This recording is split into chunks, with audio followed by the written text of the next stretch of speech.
ലിനക്സിലെ file സിസ്റ്റത്തെക്കുറിച്ചുള്ള ഈ spoken ട്യൂട്ടോറിയലിലേക്ക് സ്വാഗതം. ഞാൻ ഉബുണ്ടു 10.04 ആണ് ഉപയോഗിക്കുന്നത്.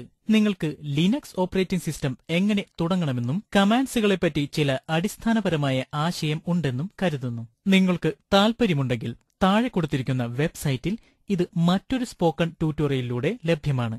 http://spoken-tutorial.org. ശ്രദ്ധിക്കേണ്ട മറ്റൊരു കാര്യം ലിനക്സ് കേസ് സെൻസിറ്റീവ് ആണെന്നതാണ്. അല്ല എന്ന് സൂചിപ്പിക്കാത്ത പക്ഷം ഈ ട്യൂട്ടോറിയലിൽ ഉപയോഗിച്ചിരിക്കുന്ന എല്ലാ കമാൻഡ്സുകളും ലോവർ കേസിൽ ഉള്ളതാണ്. ലിനക്സിൽ മിക്കവാറും എല്ലാം ഒരു ഫയലാണ്. അപ്പോൾ എന്താണ് ഒരു ഫയൽ? യഥാർത്ഥത്തിൽ ഫയൽ എന്നത് നമുക്ക് നമ്മുടെ ഡോക്യുമെന്റുകളും പേപ്പറും സൂക്ഷിക്കാൻ പറ്റുന്ന ഇടമാണ്. അതുപോലെ തന്നെ ഒരു ലിനക്സിലെ ഒരു ഫയൽ എന്നത് ഇൻഫർമേഷൻ സൂക്ഷിക്കുന്നതിനുള്ള ഒരു കണ്ടെയ്നർ ആണ്. അടുത്തതായി എന്താണ് ഒരു ഡയറക്ടറി? ഒരു ഡയറക്ടറി എന്നത് ഫയലുകളുടെയും മറ്റും സബ് ഡയറക്ടറികളുടെയും ഒരു ശേഖരമാണ് എന്ന് മനസ്സിലാക്കുക. ചിട്ടയായ രീതിയിൽ നമ്മുടെ ഫയലുകളെ ക്രമപ്പെടുത്താൻ ഒരു ഡയറക്ടറി നമ്മളെ സഹായിക്കുന്നു. നമ്മൾ വിൻഡോസിൽ ഫോൾഡറുകൾ എന്ന് വിളിക്കുന്ന പോലെയാണ് ഇത്. മറ്റുള്ളവർക്ക് ഉപയോഗിക്കുവാനോ ഭേദഗതി വരുത്തുവാനോ കഴിയാത്ത വിധത്തിൽ വിവിധ യൂസേഴ്സുകൾക്ക് അവരുടേതായ ഡയറക്ടറികൾ ഉണ്ടാക്കുവാൻ ഇത് സഹായിക്കുന്നു. കൂടാതെ ഡയറക്ടറികൾ ഇല്ലെങ്കിൽ സിസ്റ്റത്തിലുള്ള എല്ലാ ഫയലുകൾക്കും സമാനതകളില്ലാത്ത പേരുകൾ നൽകേണ്ടി വരും. അത് നിലനിർത്താൻ പ്രയാസമാണ്. എങ്കിലും ഫയലുകളുടെയും ഡയറക്ടറികളുടെയും കുറിച്ചുള്ള ഇത്തരം നിർവചനങ്ങൾ പൂർണ്ണമായും ശരിയല്ലെങ്കിൽ കൂടെ അവയെക്കുറിച്ചുള്ള പൊതുവായ വിവരം ഉണ്ടാകുന്നത് നല്ലതാണ്. ഒരു ഫയലിൽ അതിന്റെ ഉള്ളടക്കത്തോടൊപ്പം ഒരു പേരും കുറച്ച് പ്രോപ്പർട്ടീസും അല്ലെങ്കിൽ അഡ്മിനിസ്ട്രേറ്റീവ് ഇൻഫർമേഷനായ ഉണ്ടാക്കിയ ഭേദഗതി വരുത്തിയ തീയതി, ആർക്കെല്ലാം അനുവാദമുണ്ട് തുടങ്ങിയവ ഉണ്ടായിരിക്കും. പ്രോപ്പർട്ടീസ് ഡാറ്റയുടെ ഒരു സുപ്രധാന ഭാഗമായ ഫയലിന്റെ ഐനോഡിലാണ് ശേഖരിച്ചു വെച്ചിരിക്കുന്നത്. ഫയലിന്റെ ലെങ്തും എവിടെയാണ് ഇത് ശേഖരിച്ചു വെച്ചിരിക്കുന്നത് എന്നതും ഉൾക്കൊള്ളുന്നു. സിസ്റ്റം ഫയലുകൾ ഐനോഡിന്റെ നമ്പറുകളാണ് ഉപയോഗിക്കുന്നത്. വലിയ സംഖ്യകളെക്കാൾ പേരുകൾ ഓർക്കാൻ എളുപ്പമായതിനാൽ നമ്മുടെ പ്രയോജനത്തിനു വേണ്ടി ഡയറക്ടറി സ്ട്രക്ചർ ഫയലുകൾക്ക് പേരുകൾ നൽകിയിരിക്കുന്നു എന്നേയുള്ളൂ. ഇതിന്റെ ലഘുവായ വ്യാഖ്യാനത്തിന് വിപരീതമായി ഒരു ഡയറക്ടറി സത്യത്തിൽ മറ്റു ഫയലുകളെ ശേഖരിച്ചു വെക്കുന്നില്ല. ഇത് തന്നെ ഐനോഡ് നമ്പറുകളും മറ്റു ഫയലുകളുടെ പേരുകളും ഉൾക്കൊള്ളുന്ന ഒരു ഫയലാണ്. യഥാർത്ഥത്തിൽ ലിനക്സിൽ 3 തരം ഫയലുകളുണ്ട്. ഒന്ന് റെഗുലർ ഫയലുകൾ അഥവാ ഓർഡിനറി ഫയലുകൾ, ക്യാരക്ടേഴ്സിന്റെ ഒരു കൂട്ടം പോലെ ഡാറ്റ മാത്രം അടങ്ങിയിരിക്കുന്നവ. 2 ഡയറക്ടറീസ്, മുൻപുള്ള സ്ലൈഡുകളിൽ നമ്മൾ കണ്ടതുപോലുള്ളവ. 3 ഡിവൈസ് ഫയലുകൾ. ലിനക്സിൽ എല്ലാ ഹാർഡ്വെയർ ഡിവൈസുകളും അനുബന്ധമായവയും ഫയലുകളായാണ് പ്രതിപാദിക്കുന്നത്. ഒരു CD, ഒരു ഹാർഡ് ഡിസ്ക് അല്ലെങ്കിൽ ഒരു USB സ്റ്റിക്ക് പോലും ലിനക്സിൽ ഒരു ഫയലാണ്. എന്തുകൊണ്ടാണ് ഇത് ഇങ്ങനെ? ഓർഡിനറി ഫയലുകൾക്കുള്ള അതേ മാർഗത്തിലൂടെ തന്നെ ഈ ഡിവൈസുകളിൽ എഴുതുവാനും വായിക്കുവാനും ഇത് നമ്മളെ സഹായിക്കുന്നു. ലിനക്സിൽ എല്ലാ ഫയലുകളും ബന്ധപ്പെട്ടിരിക്കുന്നു. ചുരുക്കത്തിൽ നമ്മൾ ചെയ്യുന്നതുപോലെ ഒരു കുടുംബം രൂപീകരിക്കുന്നു. ഒരു ഡയറക്ടറി ഉൾക്കൊള്ളുന്ന ഫയലുകളും സബ് ഡയറക്ടറികളും തമ്മിൽ ഒരു പാരന്റ് ചൈൽഡ് ബന്ധം ഉണ്ടാകും. ഇത് ലിനക്സ് ഫയൽ സിസ്റ്റം ട്രീ ഉത്ഭവിക്കുവാൻ ഇടയാക്കും. ഏറ്റവും മുകളിൽ റൂട്ട് / ഉപയോഗിച്ച് സൂചിപ്പിക്കുന്നു. ഇത് മറ്റുള്ള എല്ലാ ഫയലുകളെയും ഡയറക്ടറികളെയും ഉൾക്കൊള്ളുന്നു. നമുക്ക് ശരിയായുള്ള പാത്ത് അറിയാമെങ്കിൽ ഇത് നമ്മളെ ഒരു ഫയലിൽ നിന്നും മറ്റുള്ളവയിലേക്ക് നയിക്കുന്നു. ലിനക്സ് ഫയൽ സിസ്റ്റത്തിനൊപ്പം നമ്മൾ പ്രവർത്തിക്കുകയാണെങ്കിൽ ഈ ട്രീയോടൊപ്പം നമ്മൾ സഞ്ചരിക്കുന്നതായി തോന്നും. ഒരു കമാൻഡ് കൊണ്ട് നിങ്ങളെ ഒരു സ്ഥലത്തു നിന്നും മറ്റൊരു സ്ഥലത്തേക്ക് മാറ്റും. താൽപര്യം തോന്നുന്നില്ലേ?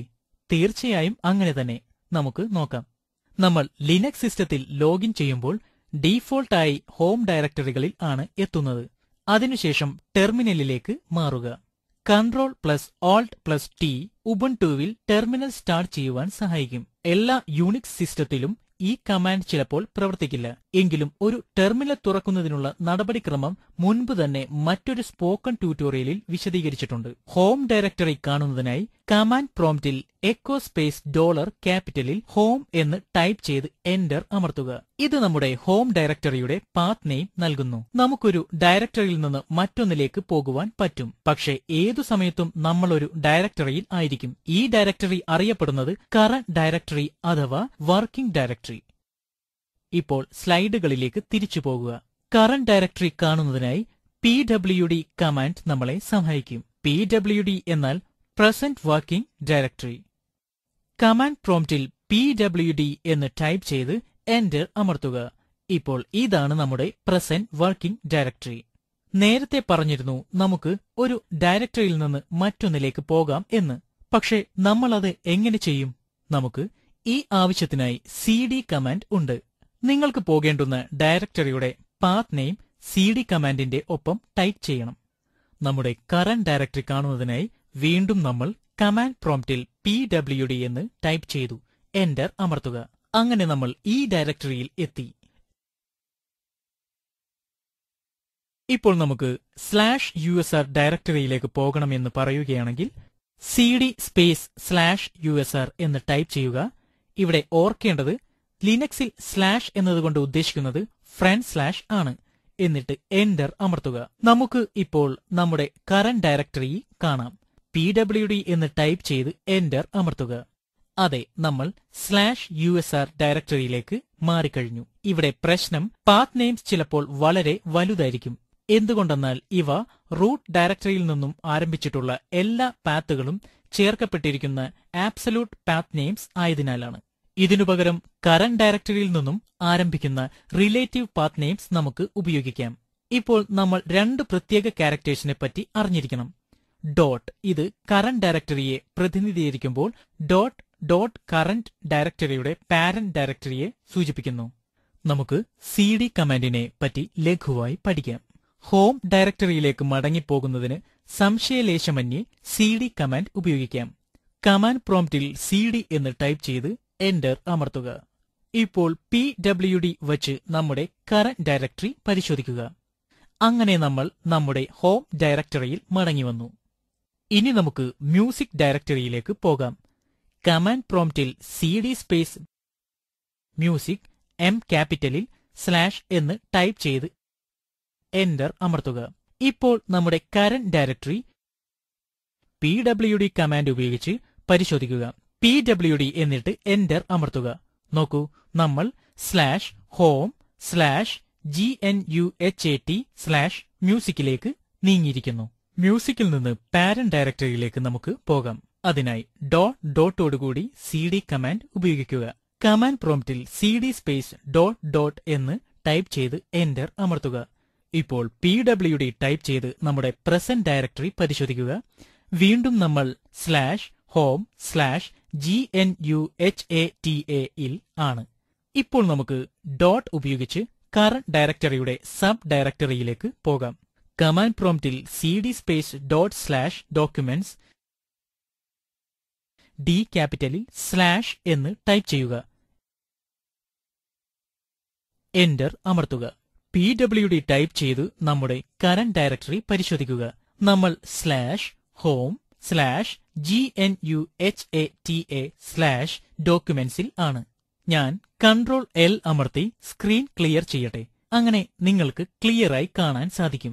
cd കമാൻഡ് ഉപയോഗിച്ച് ഹോം ഡയറക്ടറിയിലേക്ക് മടങ്ങിപ്പോകാം. cd എന്ന് ടൈപ്പ് ചെയ്ത് എന്റർ അമർത്തുക. വീണ്ടും PWD കമാൻഡ് ഉപയോഗിച്ച് കറന്റ് ഡയറക്ടറി പരിശോധിക്കുക. നമ്മൾ /home/GNUHATA മടങ്ങിയെത്തി. റിലേറ്റീവ് പാത്തിൽ നമ്മൾക്ക് എത്ര ഡോട്ട് വേണമെങ്കിലും / ഉപയോഗിച്ച് വേർതിരിച്ച് കൂട്ടിച്ചേർക്കാം. ഈ സ്ലൈഡിൽ നമുക്ക് ഫയൽ സിസ്റ്റത്തിന്റെ ഹൈറാർക്കി കാണാം. ഏറ്റവും മുകളിൽ റൂട്ട് അല്ലെങ്കിൽ / റൂട്ടിനു താഴെയുള്ള രണ്ട് സബ് ഡയറക്ടറികൾ ആണ് ഹോമും ബിന്നും.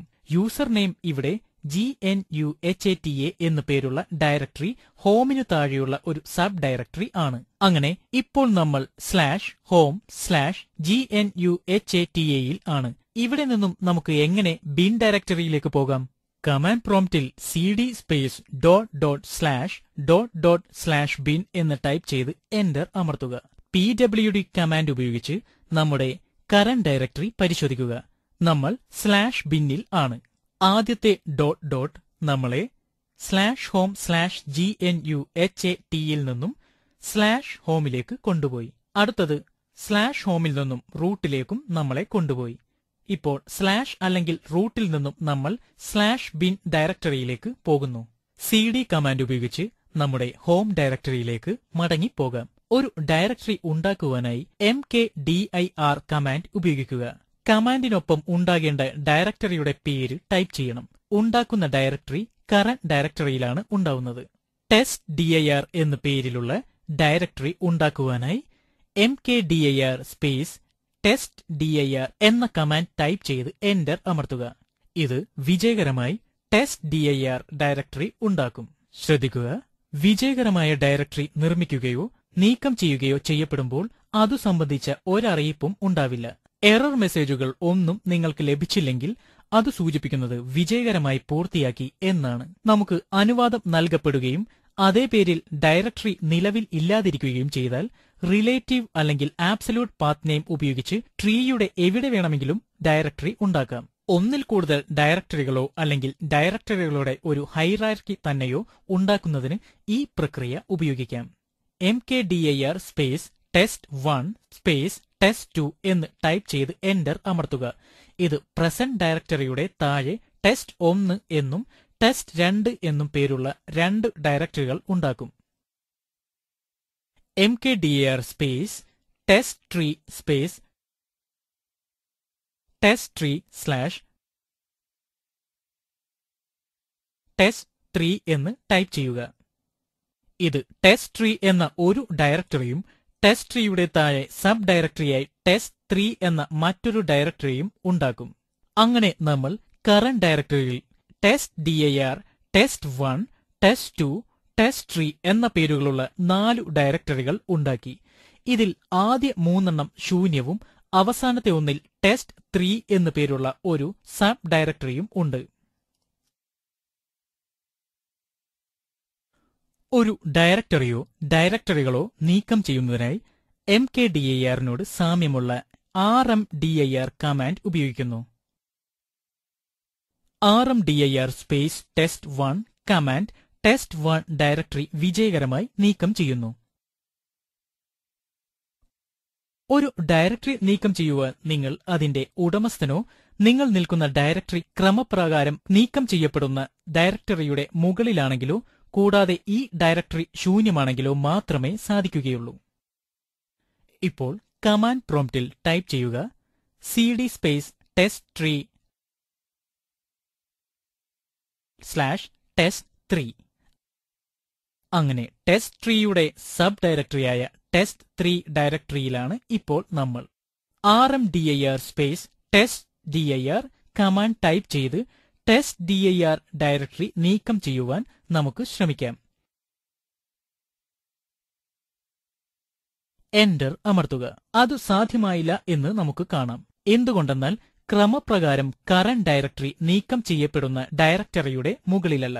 അതുകൊണ്ട് ക്രമപ്രകാരം testdir ഡയറക്ടറിയുടെ മുകളിലുള്ള ഡയറക്ടറിയിലേക്ക് നമുക്ക് പോകാം. cd സ്പേസ് ഡോട്ട് ഡോട്ട് എന്ന് ടൈപ്പ് ചെയ്ത് എന്റർ അമർത്തുക. ഇപ്പോൾ cd സ്പേസ് ഡോട്ട് ഡോട്ട് എന്ന കമാൻഡ് ടൈപ്പ് ചെയ്ത് നമ്മുടെ പാരന്റ് ഡയറക്ടറിയിലേക്ക് മടങ്ങി വന്നു. ഇപ്പോൾ വീണ്ടും മുൻപിലത്തെ കമാൻഡ് ശ്രമിച്ചു നോക്കുക. rmdir സ്പേസ് testdir എന്ന് ടൈപ്പ് ചെയ്ത് എന്റർ അമർത്തുക. testdir ഡയറക്ടറി വിജയകരമായി നീക്കം ചെയ്തത് ശ്രദ്ധിക്കുക.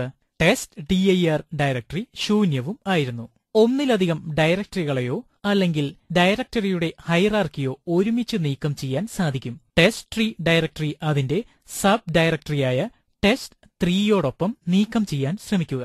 കമാൻഡ് പ്രോംപ്റ്റിൽ ടൈപ്പ് ചെയ്യുക rmdir space test3 space test3 slash test3 enter അമർത്തുക. നോക്കുക, test3 ശൂന്യമല്ലാത്തതിനാൽ test3 ഡയറക്ടറി നീക്കം ചെയ്യാൻ കഴിയില്ല എന്നുള്ള എറർ മെസ്സേജ് നൽകുന്നു. പക്ഷെ ഒരു കാര്യം നിങ്ങൾ വിട്ടുപോയി. test3 സ്ലാഷ് test3 ശൂന്യമാകയാൽ അത് നീക്കം ചെയ്തിരുന്നു. ഇത് പരിശോധിക്കുന്നതിനായി കമാൻഡ് പ്രോംപ്റ്റിൽ cd സ്പേസ് test3 എന്ന് ടൈപ്പ് ചെയ്ത് എന്റർ അമർത്തുക. ഇപ്പോൾ ls എന്ന് ടൈപ്പ് ചെയ്തിട്ട് എന്റർ അമർത്തുക. നോക്കുക, ഡയറക്ടറി ഒന്നുമില്ല. അങ്ങനെ test3 നീക്കം ചെയ്യപ്പെട്ടു. അങ്ങനെ ഈ ലിനക്സ് ട്യൂട്ടോറിയലിൽ നമ്മൾ ലിനക്സ് ഫയലിനെയും ഡയറക്ടറിയെയും കുറിച്ചും ലിനക്സ് ഡയറക്ടറീസുമായി എങ്ങനെ പ്രവർത്തിക്കാം എന്നും പഠിച്ചു. അവയെ കാണുക, അവയ്ക്കിടയിലൂടെ നീങ്ങുക, അവ ഉണ്ടാക്കുക, അവ നീക്കം ചെയ്യുക.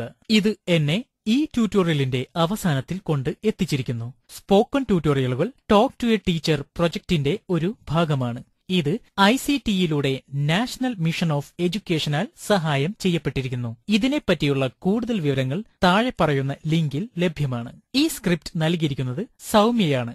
ഇതിൽ നിന്നും സൈൻ ഓഫ് ചെയ്യുന്നു. നന്ദി, നമസ്കാരം.